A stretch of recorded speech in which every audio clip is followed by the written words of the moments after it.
e injuriador, mas fui recibido a misericordia, porque lo hice por ignorancia en incredulidad. Vamos a hacer una oración, Padre, en el nombre de Jesús. Esta tarde te alabamos, te bendecimos y te suplicamos, Señor, que por favor nos auxilies al predicar tu palabra, Señor. Quita toda cosa que pudiera el predicador agregar, Señor, y permite que tu Espíritu Santo agregue lo que haya de agregarse, Señor. En el nombre de Jesús. Amén y amén. Bueno, veíamos aquí este pasaje de Primera de Timoteo. Prácticamente podríamos decir que es el testimonio de Pablo. Pablo le explica a Timoteo lo que no le explicó a muchas iglesias. Entonces, en esta carta a Timoteo, nosotros encontramos un mensaje, hermano, que podríamos llamarle, bueno, para mí es el testimonio de Pablo. Pues él primeramente le da toda la gloria y toda la honra al Señor, ¿verdad? Y dice que da gracias al que lo fortaleció. Y aclara que es a Cristo Jesús, quien él lo ha hecho su Señor. Y él dice, porque me tuvo por fiel poniéndome en el ministerio. Fíjense que prácticamente cuando hablamos de ministerio, muchas personas piensan que es el ir a predicar o hacer algo grande en la obra del Señor. Sin embargo, el ministerio tiene que ver con estar en la iglesia sirviendo al Señor en cualquiera de las áreas que podemos servirle. El ministerio prácticamente se refiere a eso, a servir.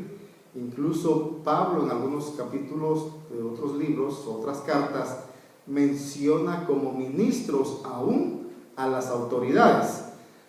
Es decir, que el ministerio no es más que un servicio. Y él dice que da gracias a Dios por tenerlo por fiel y ponerlo en el ministerio. Y en el verso 13 dice él algo de su pasado.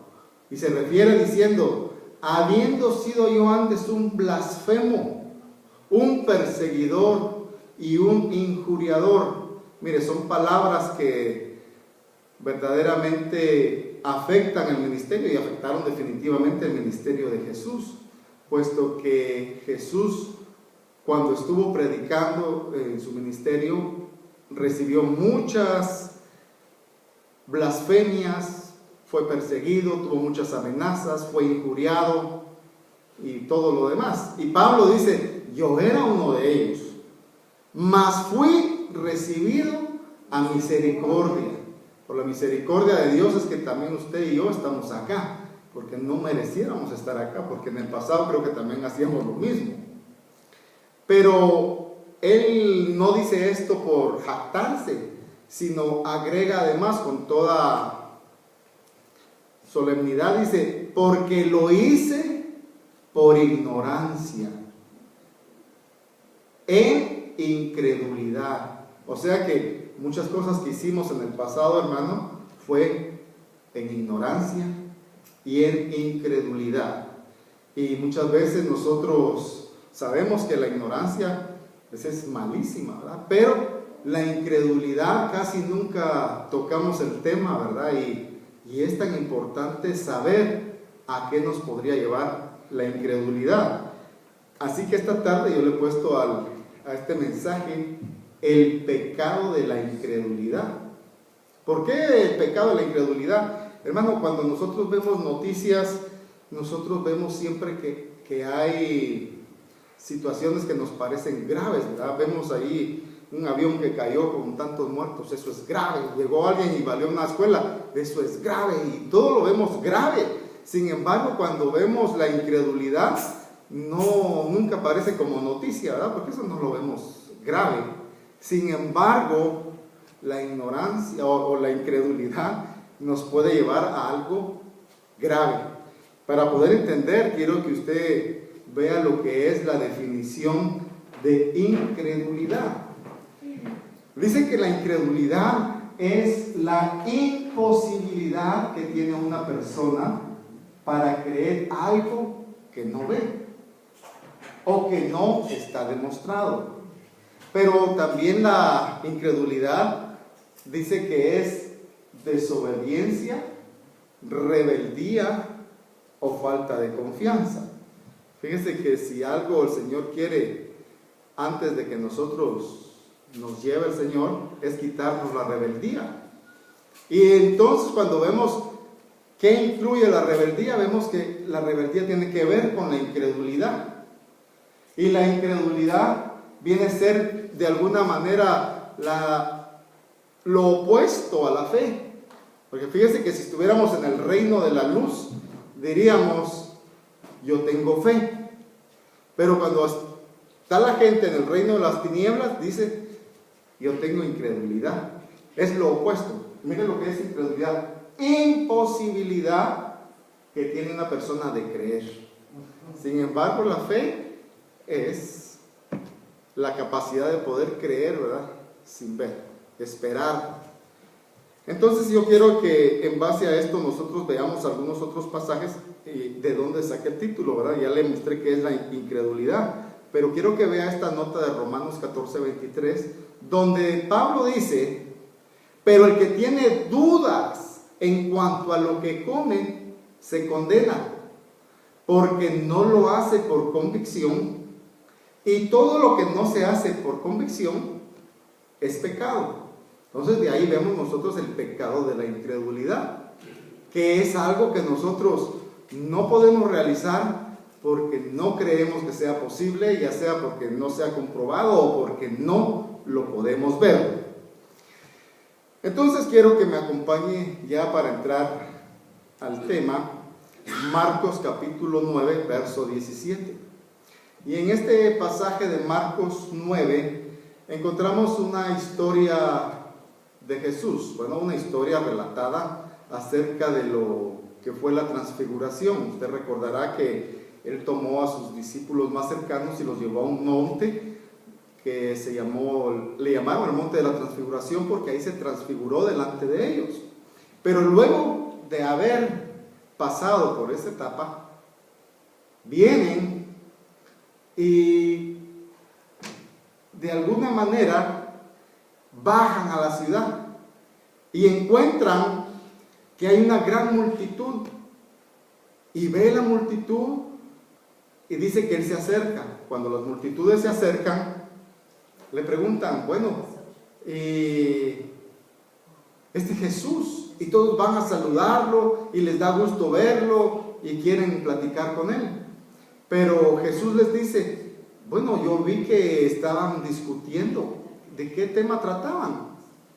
Y entonces uno de la multitud, dice el verso 17, respondió y dijo, Maestro, traje aquí mi hijo que tiene un espíritu mudo. Mire, aquí este pasaje nos está hablando de la realidad espiritual. Aquí no está diciendo este pasaje que el muchacho estaba enfermo. Está aclarando que el muchacho tenía demonios. Está diciendo que tenía un espíritu mudo. Y dice que en cualquier lugar lo tomaba, lo desgarraba y hacía que echara espumarrajos y que crujiera los dientes y se va secando, dice. Y le pedía a tus discípulos que lo echasen fuera, pero no pudieron. Mire pues cómo de alguna manera la Escritura nos habla de una realidad espiritual, nos habla de los demonios. Pero cuando hablamos de la incredulidad, mucha gente no quiere creer a los demonios. Bueno, no hay que creer a los demonios, ¿verdad? Porque son mentirosos. Pero sí hay que creer que existen. Porque mucha gente no quiere creer que existen simplemente porque están en la Biblia. Y la gente dice, no, pues si está en la Biblia, ha de ser otra de esos disparates de los cristianos. Y solo por esas circunstancias no quieren creer. Pero sin embargo, les ponen el Discovery Channel y ahí sí les interesan los demonios que presentan. Usted puede ver cómo ahí hay mensajes de ultratumba y otros programas que tienen, que yo por eso ya no veo ese canal. Porque hermano, realmente traen una administración negativa. Yo conozco por la palabra esta realidad Y sabemos que a los espíritus no hay que estarlos escuchando, ni estarlos cazando, ni buscando, ¿verdad? Sino al contrario, reprenderlos y echarlos fuera. Pero en este caso, dice que se los llevaron a los discípulos de Jesús y ellos no pudieron echar fuera a este demonio. Entonces, viendo en el verso 19, dice que Jesús les dijo: oh generación incrédula, ¿hasta cuándo he de estar con vosotros? ¿Hasta cuándo os tengo que soportar? Tráiganmelo para acá. Mire, este es el tipo de Jesús que la gente no quiere enfrentar, ¿verdad? Un Jesús molesto, un Jesús enojado. ¿Por qué? Jesús sabía que sus discípulos de alguna manera tenían que ir desarrollando, tenían que ir creciendo y madurando. Pero en este caso él dice: ¿por qué son incrédulos? Esa incredulidad no me gusta. Porque él les había dado ejemplos. Y él dice: a ver, tráiganme acá al enfermo. No al enfermo, al endemoniado. Y en el verso 20 dice que se lo trajeron. Y cuando le vio, dice que al instante el demonio que tenía lo quiso desgarrar, hermano. Quiso todavía, al ver a Jesús, dijo este demonio: pues todavía trato de hacerle daño a este muchacho. Y dice que se manifestó con violencia. Pero cayendo en tierra, dice que se revolcaba y echaba espumarajos. Y Jesús preguntó a su padre: ¿cuánto tiempo hace que le sucede esto? Mire la actitud de Jesús. Por un lado, regaña a sus discípulos, por su incredulidad. Pero por el otro lado, con toda compasión le pregunta al Padre: ¿desde cuánto tiempo le sucede esto? De alguna manera se interesó en los problemas de esta persona. Porque muchas veces nosotros queremos, hermano, hacer milagros, queremos que vean el poder que tenemos, pero nunca nos ven el interesarnos por las personas, ¿verdad? Porque lamentablemente eso nos sucede muchas veces. Pero al seguir el ejemplo de Jesús, vemos que él sí de alguna manera se interesó. A ver, ¿cuánto tiempo lleva este muchacho haciendo esto? Y el padre le contestó: desde niño. Y muchas veces le echan en el fuego y en el agua para matarle. Mire, los demonios nunca están en las personas para jugar con ellos, ni para mostrarles cosas buenas. Los demonios vienen a las personas con el propósito de matarlos. Dice que muchas veces lo echaba en el fuego o en el agua. ¿Para qué? Para matarlo. Pero continúa el Padre y le dice a Jesús: pero si puedes hacer algo, ten compasión de nosotros y ayúdanos. Por supuesto que la respuesta de Jesús fue: mira, yo puedo hacer las cosas, siempre y cuando, si tú puedes creer. Porque el que cree, dice, todo le es posible. Mire, cuando nosotros somos incrédulos, hermano, de alguna manera estamos avergonzando al Señor, pues. Estamos, hermano, humillando, no sé ni qué expresión decirle, pero cuando nosotros dudamos que Él pueda hacer algo, hermano, estamos dudando de su poder y lo estamos haciendo a Él quedar mal. Entonces Él aclara: mira, yo sí puedo hacer las cosas, soy todopoderoso, pero ¿será que tú puedes creer? Porque el que cree, dice el Señor, todo le es posible. Y al instante el padre del muchacho, clamando con lágrimas, le dijo: Señor, yo creo. Pero por si todavía no creyera tanto, ayuda a mi incredulidad. Mire, muchas veces tenemos que pedirle al Señor que nos ayude en nuestra incredulidad, ¿verdad? Porque creemos creer, pero en el fondo, hermano, como que siempre existieran dudas. Mire, el problema no es tener dudas muchas veces. El problema es de que en cualquier circunstancia, en cualquier preocupación, lo primero que salta es la duda. Nunca salta la fe. Lo primero que uno dice: ¿será posible? ¿Será que se va a poder? Y siempre hay una incredulidad, hermano. Entonces, eso es lo que Jesús quiere que nosotros nos alejemos, pues, de esa manera de incredulidad, de esa falta de fe. Entonces el hombre, el papá del muchacho, le dice a Jesús: ayuda mi incredulidad. Hermano, necesitamos muchas veces ayuda en eso. Jeremías nos dejó escrito en el libro de Lamentaciones, capítulo 3, verso 22, que es por la misericordia de Jehová que nosotros no hemos sido consumidos, porque nunca decayeron sus misericordias. ¿Por qué Jeremías le dejó escrito esto al pueblo de Israel? Porque el pueblo de Israel, hermano, a pesar de que ellos habían estado en fornicaciones, adulterios, en idolatría, hermano, que fue lo que más le afectó al pueblo de Israel, que ellos, hermano, siempre guardaban esas estatuillas o esos amuletos, hermano, en caso de que Dios les fallara. Y entonces ellos decían: bueno, de todos modos no nos ha fallado, pero por si las dudas vamos a mantener aquí nuestros amuletos.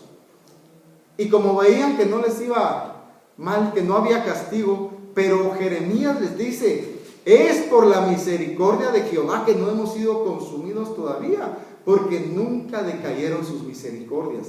Mire, muchas veces la gente, ¿por qué tiene amuletos? Por la superstición. ¿Y usted sabe lo que es la superstición? Temor a los demonios.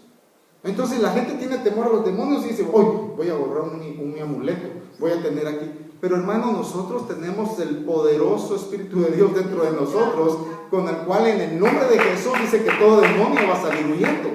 Entonces tenemos el poder, no tenemos por qué tener supersticiones de ninguna índole.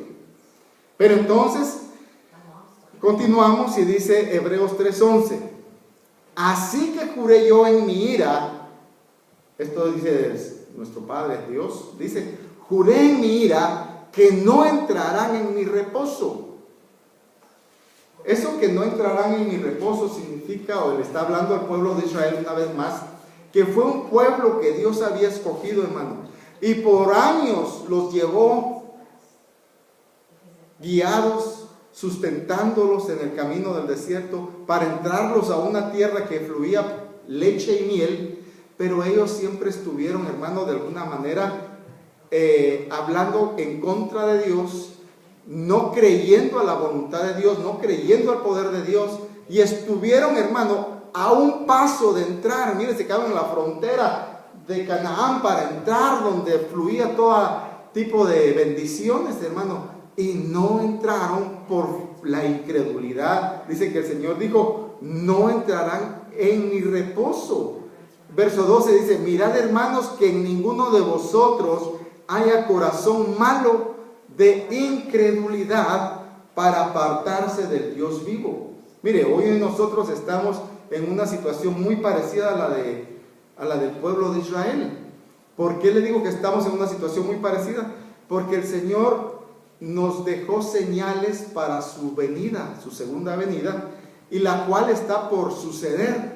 Pero mucha gente es incrédula, mucha gente no cree que lo que está sucediendo en el Medio Oriente ahorita, las señales que hay en los cielos, hermano, los fenómenos naturales que nos están alertando que el Señor viene por segunda vez, son indicios de su venida. Mucha gente no lo cree.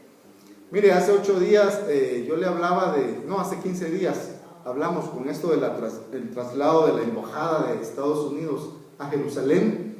Yo le decía que ese es un buen síntoma, es un buen signo, porque viene pronto la construcción del templo.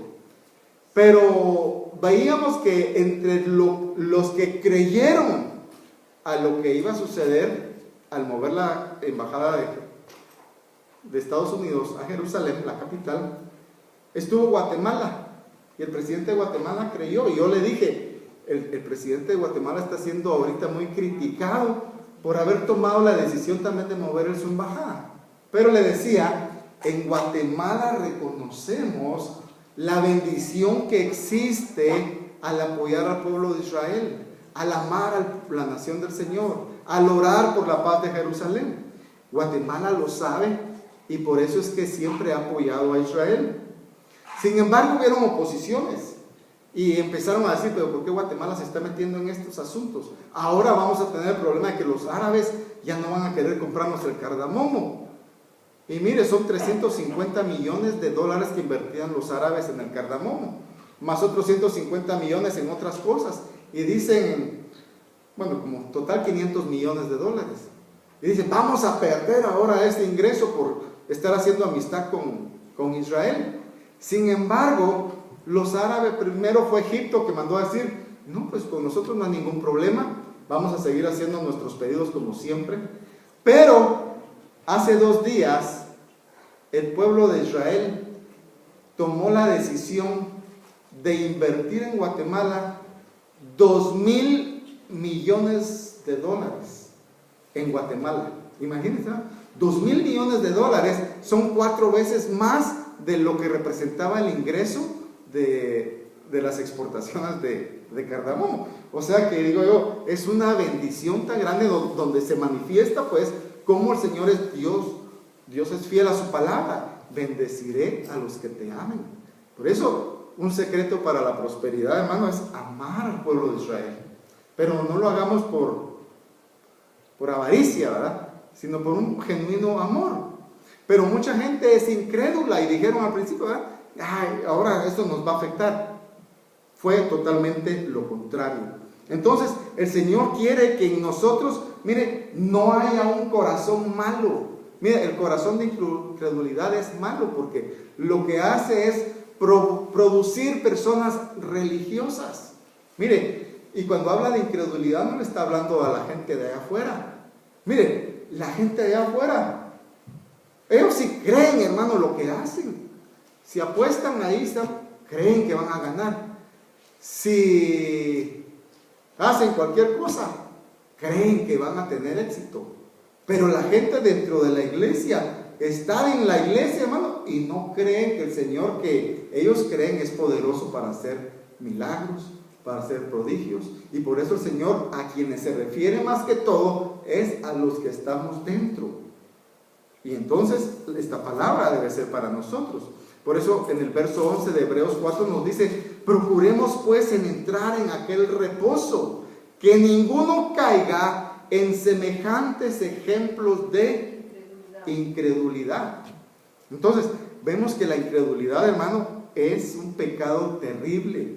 Y le voy a mostrar más adelante otros versos, pero todavía no. Mire, Marcos 6:5 dice que Jesús cuando estuvo en Nazaret, Él no pudo hacer ahí una gran obra, salvo que sanó a unos pocos enfermos poniendo sus manos sobre ellos. Pero Él estaba, mire, maravillado de la incredulidad de ellos y recorría las aldeas de los alrededores enseñando.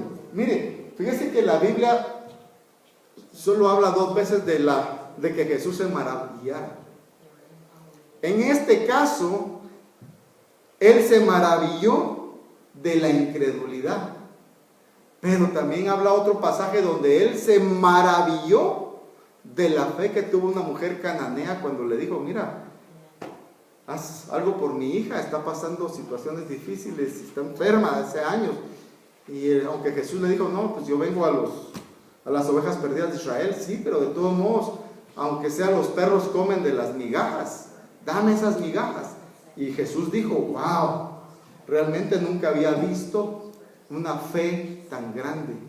Entonces Él se maravilló de gente que tuviera fe, pero también se maravilló de la incredulidad. Hermano, qué terrible que el Señor se maraville de nuestra incredulidad, ¿verdad? Eso es algo que no sería bueno. Y entonces dice que por causa de esa incredulidad, Él no pudo hacer muchos milagros en Nazaret. Yo no sé si usted está familiarizado con la vida de Jesús, pero según los relatos de la Biblia, Él nació en Bethlehem, o en Belén, pero fue criado en Nazaret. En Nazaret lo vieron crecer. En Nazaret supieron que Él era un niño obediente, que hacía lo que su papá le mandaba, incluso tenía la profesión de su papá. Pero dice que en un día de fiesta, me imagino que así una ocasión como aquí celebramos el Memorial Day, allá celebraban un día de la dedicación y había una actividad en la sinagoga y dice que Jesús asistió a la sinagoga así como usted vino el día de hoy. Y entonces los sacerdotes del lugar seguramente conocían a Jesús, como conozco yo a la mayoría de todos ustedes aquí. Escogieron a Jesús y le dijeron: hey, ven, léenos aquí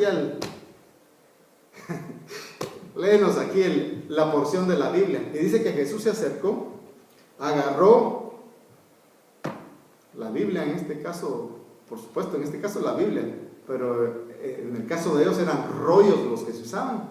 Y en el rollo dice que agarró y cabalmente lo que estaba escrito era una profecía de Isaías. Y leyendo el libro dice que empezó a leer, porque el Espíritu de Jehová está sobre mí y me ha enviado para traer libertad a los cautivos. Y usted conoce todo el pasaje.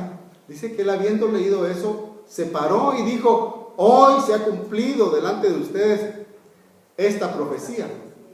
Y entonces dice que la gente empezó a comentar y a decir: pero ¿y este por qué habla de esa manera? ¿Por qué habla con esa facilidad y cómo entiende la palabra?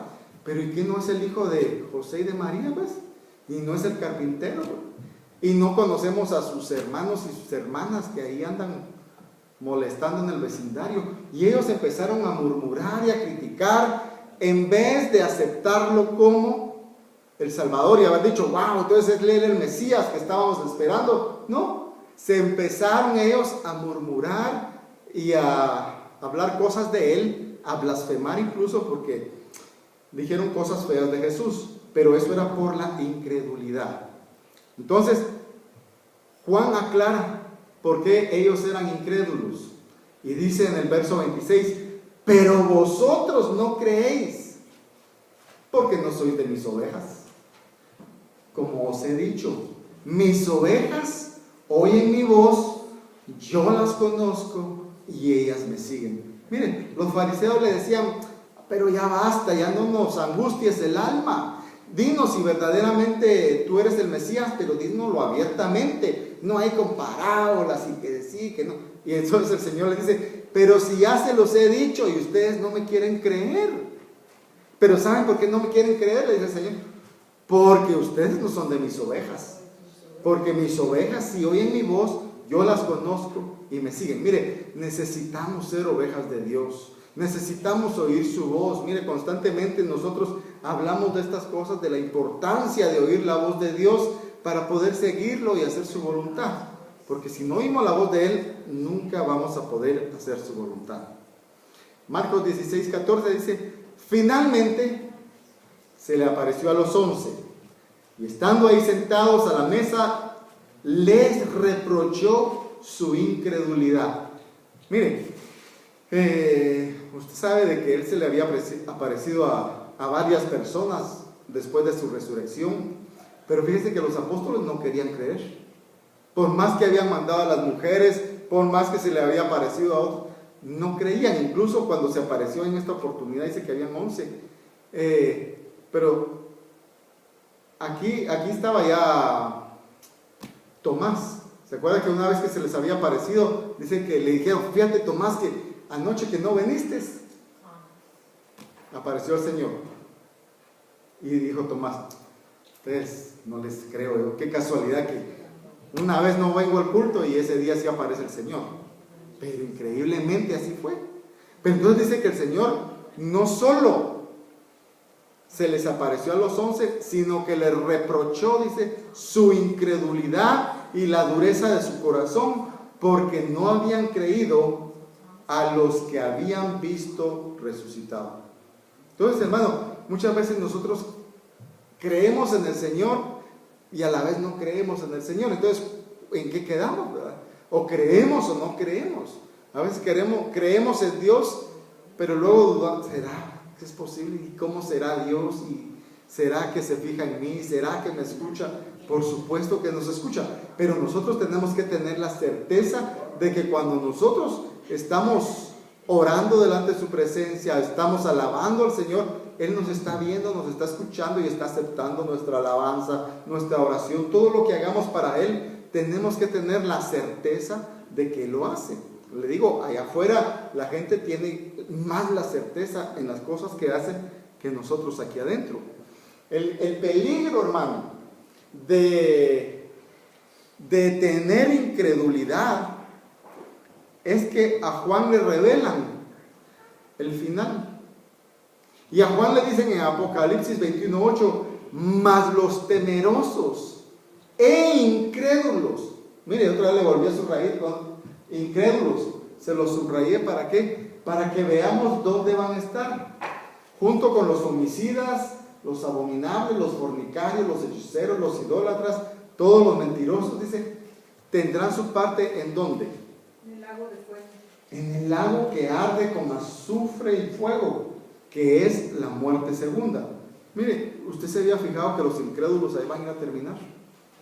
Hermano, fíjese que hoy en día la incredulidad, como le decía al principio, en vez de que la gente lo vea como algo grave, como un problema grande, la gente lo ve como una virtud. Dicen, no, es que nosotros no queremos creer esas cosas porque somos de una mente abierta y preferimos tener nuestras dudas respecto a la Biblia, pero sí creemos a lo que se enseña en las universidades, lo que enseñan en los medios de comunicación, lo que enseñan las noticias. Pero cuando las noticias, hermano, nos diéramos cuenta que realmente son medios de comunicación que están en manos de poca gente, que simplemente ellos quieren que nosotros oigamos lo que a ellos les conviene que escuchemos. Y entonces la gente se alimenta de noticias, se alimenta de programas que escucha en la televisión, que ve en las redes, pero son manipulaciones para que nosotros tengamos una manera de pensar contraria a la palabra del Señor. Mire, la palabra del Señor es verdadera y lo que van a hacer por todos los medios, por supuesto guiados por el príncipe de este mundo que es Satanás, que dice que él ha cegado, mire, ha puesto una venda en el ojo, en los ojos de la gente afuera para que no vean, no entiendan ni crean a esta palabra. Entonces, como castigo, dice Apocalipsis 21:8, mas los temerosos e incrédulos tendrán su parte en el lago que arde con fuego y azufre, que es la muerte segunda. Para terminar, solo quiero leerle Juan capítulo 11, verso 40, donde Jesús dijo, no te he dicho que si crees, verás la gloria de Dios. Mira, hermano, ¿queremos ver la gloria de Dios? Creamos. Pero ¿sabe qué pasa? ¿Por qué no vemos muchas veces la gloria de Dios? Porque nos familiarizamos tanto con las personas, ¿verdad?